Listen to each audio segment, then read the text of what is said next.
dalka Morocco ayaa waxaa lagu arkay wiil yar oo 2 sano iyo xoogaa jira oo kor ka xafidsan Quraanka Kariimka. Wiilkan yar ayaa la sheegay marka uu fartiisa taabsiyo kitaabka Quraanka Kariimka oo akhrin karo aayad walba oo ku jirta Quraanka Kariimka, waxaana la sheegay inuu akhrin karo oo kaliya kitaabka Quraanka uusan akhrin karin qoraallo kale. waa kan wiilka yar oo Quraanka akhrinaya. Allah wattaqullah lamu anna Allah fa'adta waqab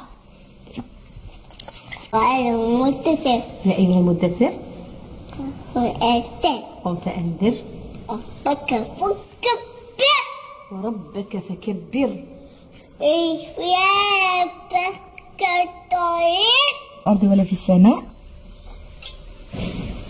والذي سويت كيف يشاء بارك الله فيك كيف يشاء لا إله وعزيز حكيم هو عزيز الحكيم. ذاك إخلاص سورة الإخلاص. هو الله أحد الله الصمد الله الصمد لم يولد لم يلد ولم يولد لم يكن له كفوا أحد.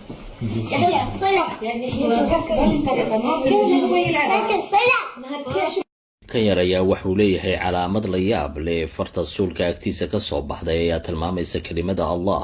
hooyadiisa oo weydiisatay dhakhtarada inay ka jaraan ayaa dhakhtarku u sheegay inaysan micno samaynayn oo ay soo baxayso asbuucyo kadib. iyada dhashay Yaxya ayaa sheegtay inay arrinkan ku aragtay wiilkeeda maraan sii fogeyn.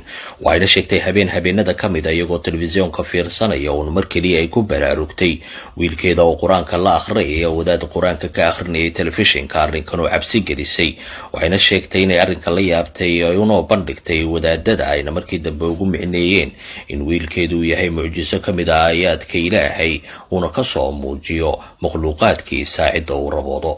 والسماء رفعها ووضع ألا تطغوا وأقيموا الوزن بالقسط ولا تخسروا والأرض وضع.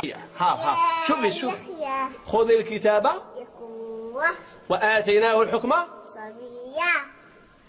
وحنانا من لدنا وزكاة وكان يا يحيى خذ الكتاب بقوة.